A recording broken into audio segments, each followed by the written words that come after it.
Hello. The information I will be reading to you is from one Dr. Kelly McKinley. The contents should be, as I've been told, the doctor's notes that she has taken while doing interviews and therapy sessions with her patient, Mr. Ethan Calvin. The papers start like this. Hello. Patient interview 1. Patient name, Ethan Calvin. I am Dr. Kelly McKinley, and today I am having my first patient interview with Ethan. I asked Ethan if he would tell me something, at least, about what he's doing here. I already know why he's here and what he's been convicted of, which, well, not convicted of. He surprisingly came here on his own free will, which is even more surprising when you learn he does not believe himself to be mentally ill. When I asked him about this, his response was that he believes this is the only place that he is safe from drowned. I asked him if he meant drowning, and he said no. Drowned. I would understand what he meant later, but I just accepted it and continued. So, I should divulge that Ian was diagnosed with schizophrenia at a very young age. The reasons behind that I have not been told, as I am unable to get Ethan to tell me anything. The reasons I was not told this by my colleagues, however, is because Ethan is currently seeing a separate psychologist and therapist working those issues out with him, as he has been since he was very young. I decided to ignore that fact and continue on anyway. Ethan decided to tell me what exactly was going on. He said that it started a few weeks after he had finally moved out of his parents' house and gotten his first long-standing job. He had gotten a job at a local saltwater lake, a lake that was, for whatever reason, named Lake Canada. I asked him where it was, and he said he didn't want to tell me. I figured I could just ask one of my superiors later and learn the finer details. Apparently, Ian had gotten a job doing waste disposal at the lake, which not only set him up with a job with decent pay, but the first house where he could live on his own. Well, it was a small cabin. One room, too, but it was nicer than what, he thought he could ever afford, considering his mental problems.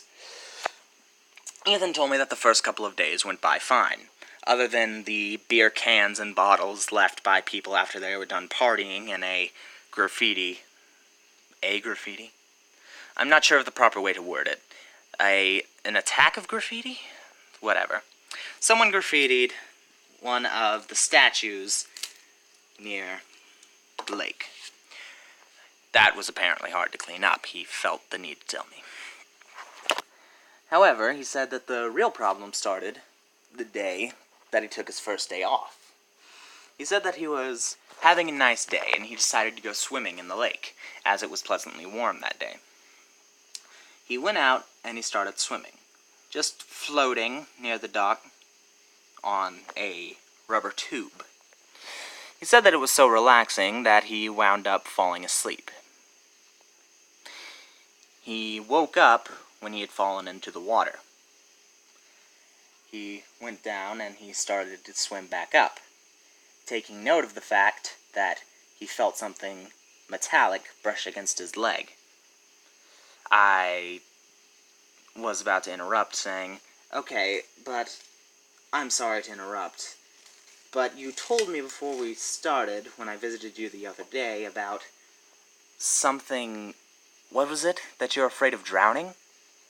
Ethan replied, "No, I'm afraid of drowned." "I'm sorry," I replied. You're afraid of what?" "I'm afraid of drowned," responded Ethan. "Is that why you checked yourself in? This, drowned?"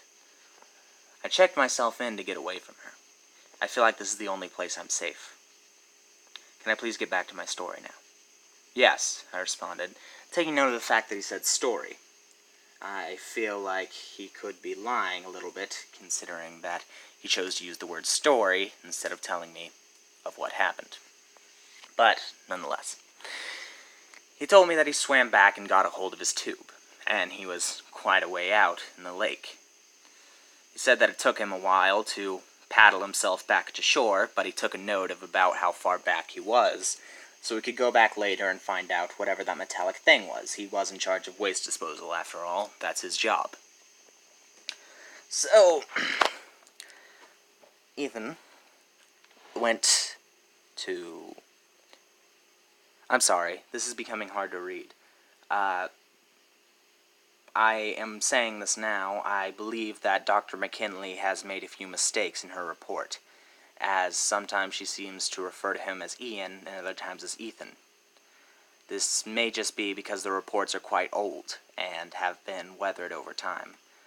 I'm having a hard time reading it. I apologize. I'm going to refer to him as Ethan from now on just to make sure. Either way. So Ethan had told me that the next day, when it was, day for him to do his job again, he took a boat that, well, not necessarily even a boat, more of a dinghy, out to the area where he was. Luckily for him, despite it being far out, it was still kind of shallow. Not shallow to where you couldn't dive in, but shallow enough to where you could swim back to the bottom. He used some scuba gear that he had also gotten on loan from one of the different businesses around the lake, and he went down. He told me that while he was down there, he found a large chain. He followed the chain down, pulling himself down into the water, where it was attached to a rock. The chain, he realized, wasn't floating in the water. It was lying perfectly still on the ground, occasionally getting a hard tug at it now and then that he assumed was from the current. Ethan continued to pull on it. He eventually was able to, by using some hedge clippers, rather unprofessionally, I think, but whatever, was able to dislodge the chain from the rock. He expected the rock, but didn't see anything, so he started to pull the chain to the surface. As he pulled the chain into his little boat, he noticed that it seemed pretty heavy. He thought maybe it was just pretty long, and he continued to pull, but as he pulled, he saw something start to come up out of the water. He thought that the chain must be attached to some trash can or something someone had illegally dumped in the lake. He rolled his eyes and he continued to pull the chain up. As he pulled the chain up, he saw hair. He said that the hair, though pale, was noticeably brown. As he pulled it up, he saw more and more, and became disgusted as he discovered what he thought was a dead body. He was horrified and jumped back. However, the body, or whatever it was, seemed to look up at him as it went back down. He began to freak out, and he went back to shore before calling the police. The police arrived and inspected around the area that he said the body was, but they found nothing, not even the chain. He informed the police about his schizophrenia and assumed that maybe he was just having an episode. He took the rest of the day off, making sure to take his medication that night, but the entire night he was plagued with nightmares and hallucinations brought on by the stress of the situation. The next day he said that he went back to the area, just to reinvestigate his findings, and he found nothing. But about a week later, his superior had told him that he had a new job. He had gotten promoted. But unfortunately for him, this job included scouring most of the bottom area of said lake.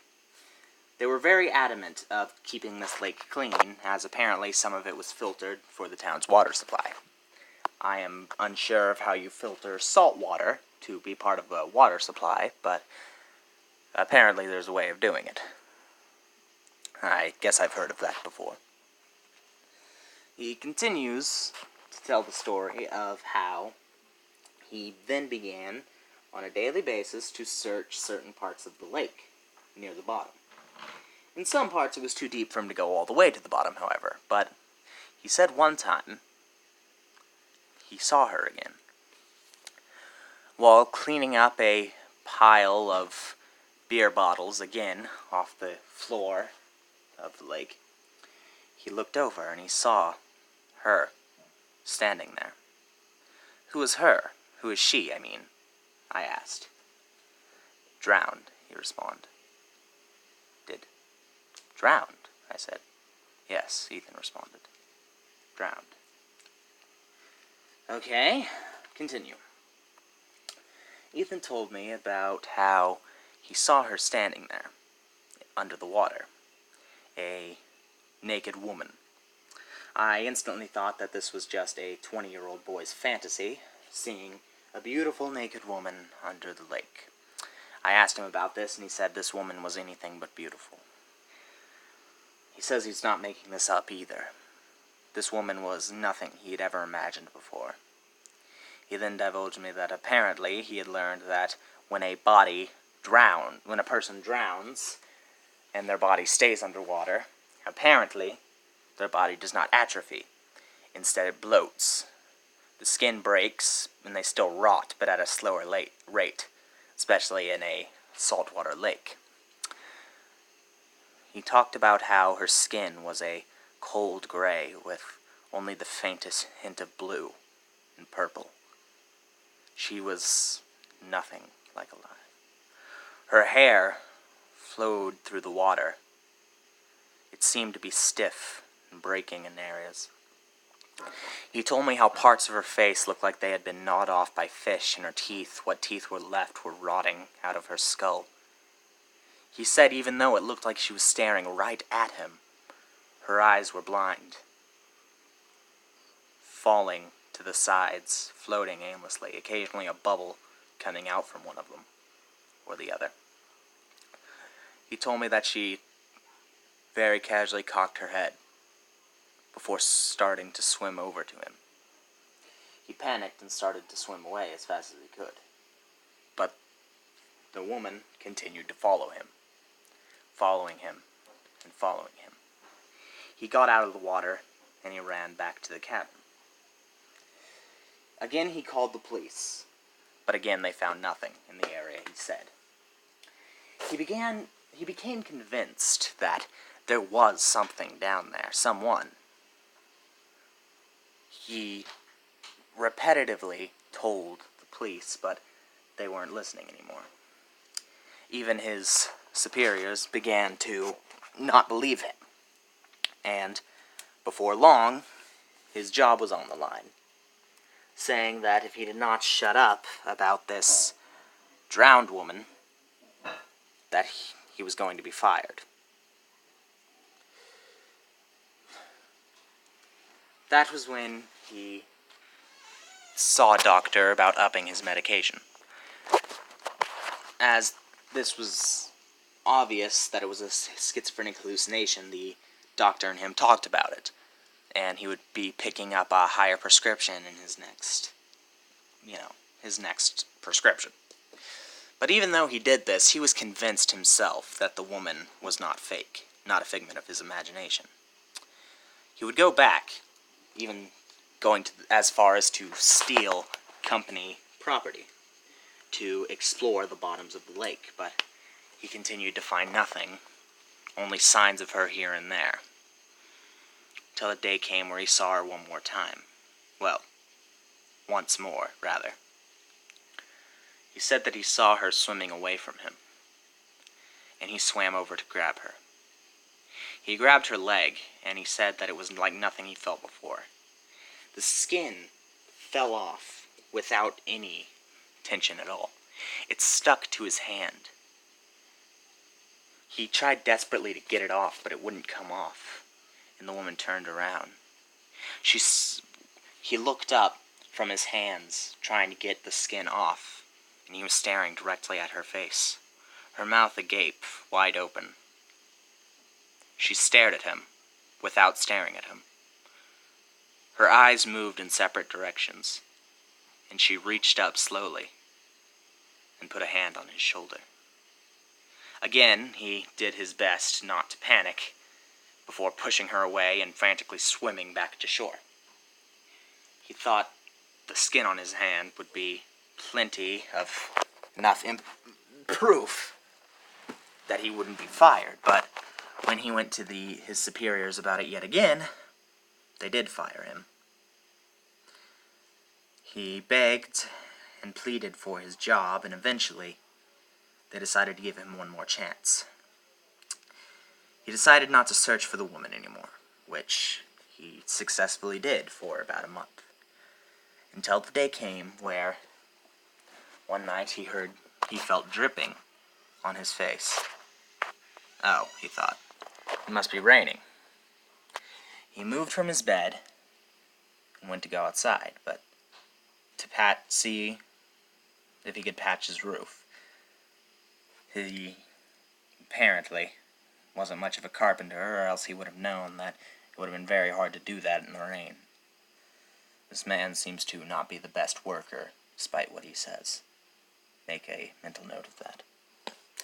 Anyway, that was all he could tell me for today, and he left.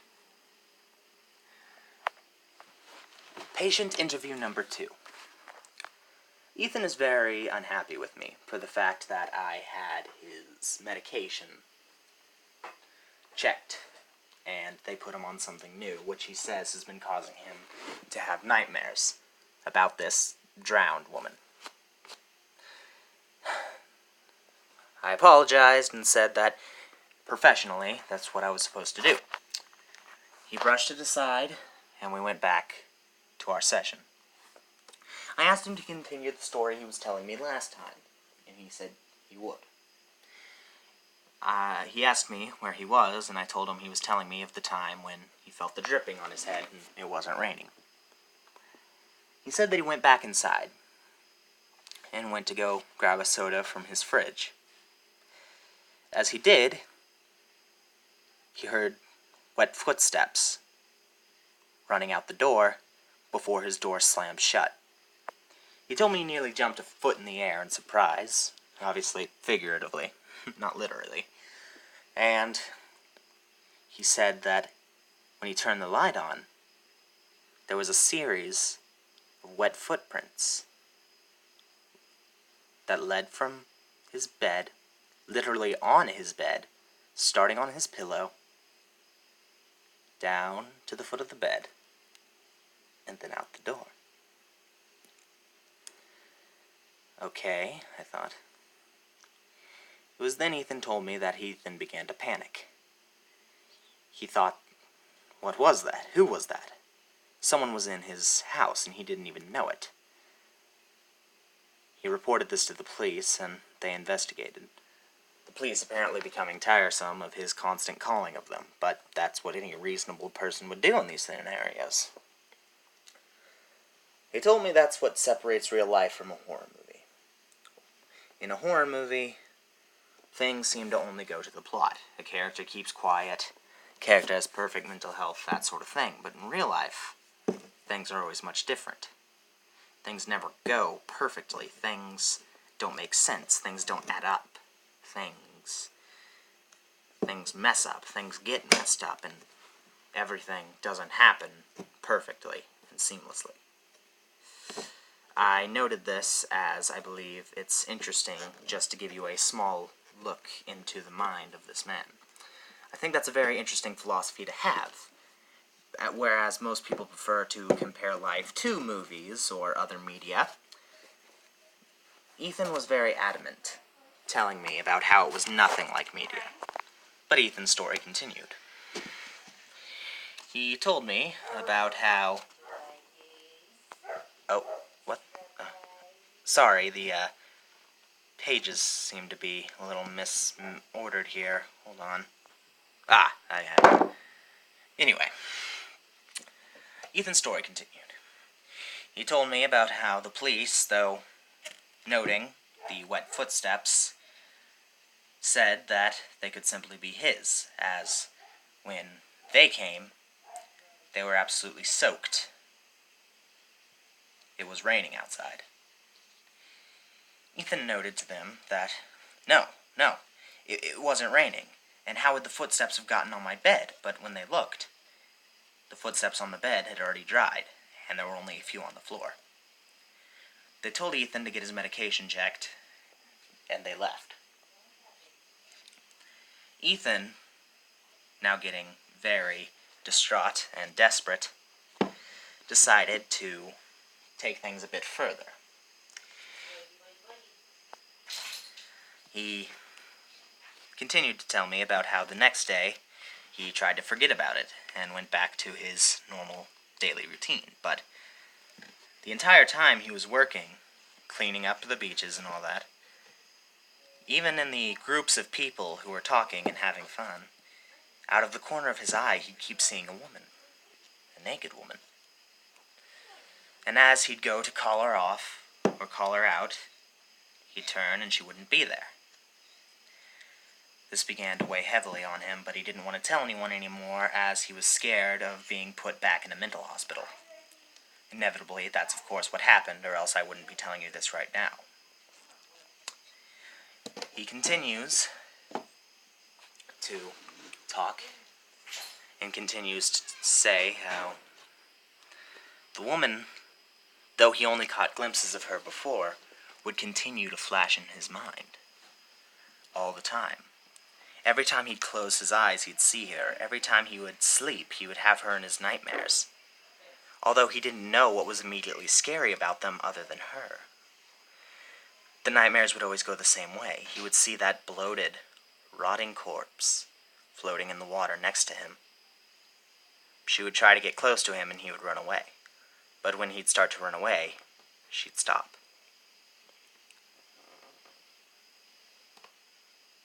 Okay, well, that was all I got out of that interview before we moved on to talking about other issues. Patient interview number 3. Patient interview number 3. Ethan has been rather reserved lately. He hasn't been communicating with the other patients and has been not eating very much. They've actually had to keep him in the lunch area until he ate all of his food, or else he wouldn't eat at all. Hello, Ethan. Ethan said that his story was almost over, finally, and he really wanted to tell me the last of it. He thought it was crucial that somebody hear what he has to say. I accepted this, and Ethan continued talking. He told me about how he continued to see the woman in his mind. And every time he'd close his eyes, he would see her cold, dead eyes, bloated. He would see the water bugs swimming out from her mouth. He would, until the day came when Ethan had another day off, and he was, instead of spending a day on the lake, locked himself up in his cabin. Door locked and boarded. He stayed in bed, watching YouTube videos. He rocked back and forth, apparently, saying that he didn't know what to do anymore.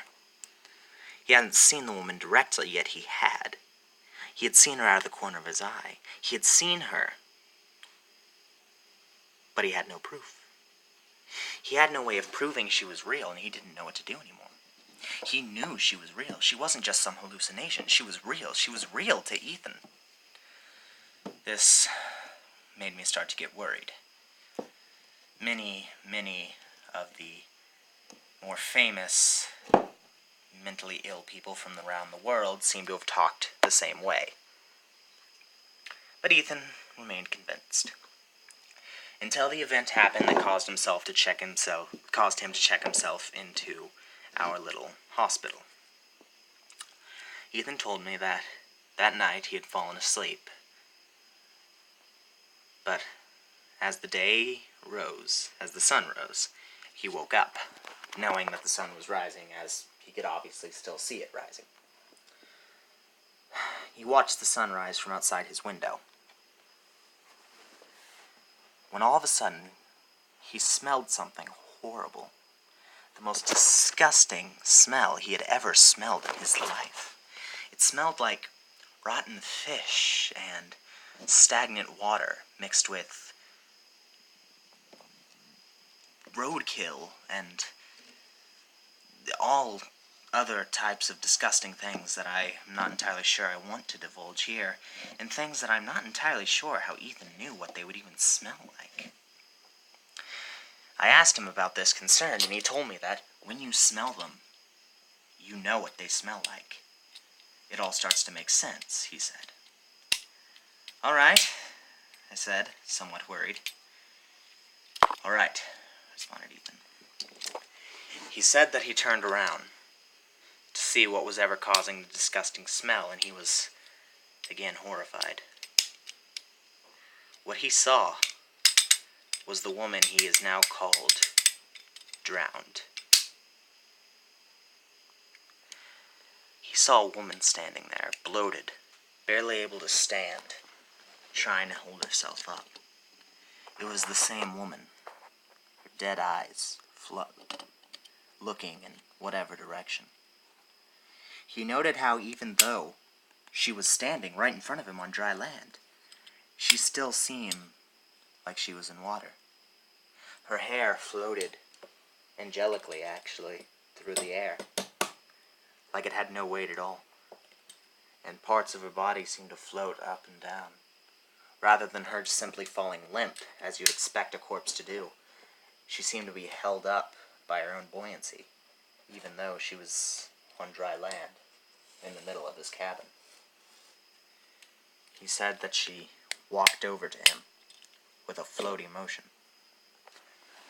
She reached out her hand and touched his face. He screamed out in pain, and he ran, got in his car, and drove. He apparently stayed on the road for as long as he could before he ran out of money for gas. He wasn't able to sleep. He continued seeing her out of the corner of his eyes until eventually his mother called him and told him to check himself in. At first he was reluctant, but then he realized if there was anywhere that could keep him safe from the school, it was going to be a mental hospital. Everything's protected there.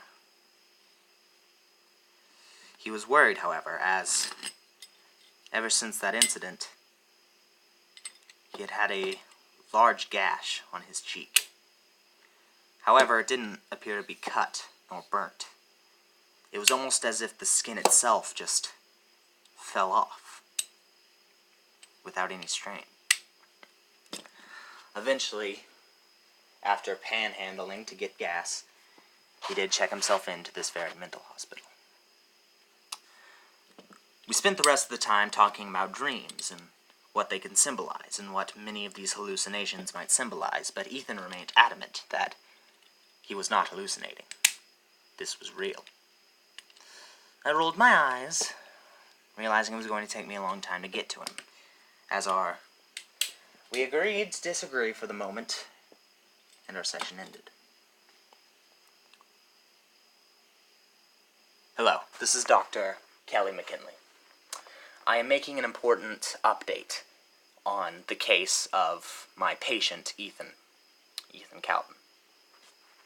Ethan appears to have suffered an incident in his room. I don't know how to explain it. It's impossible, but I don't know what else to do. None of us know how to explain it. We're investigating, and yes, we've investigated the security cameras, and his room was locked all night.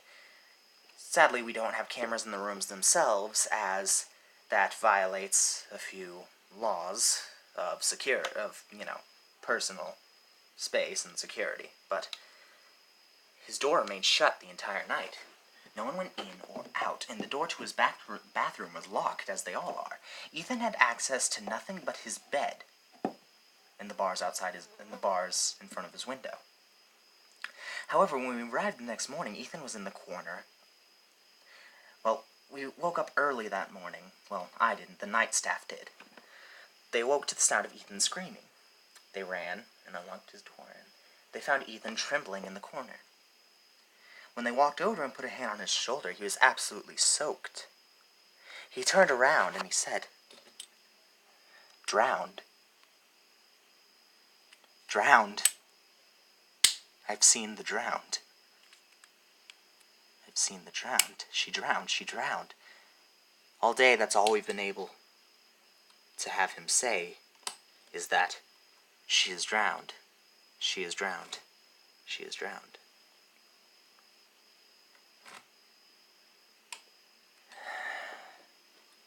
Update.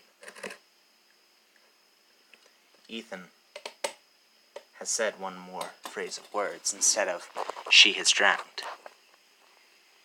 He has stated, but only once, "she was murdered."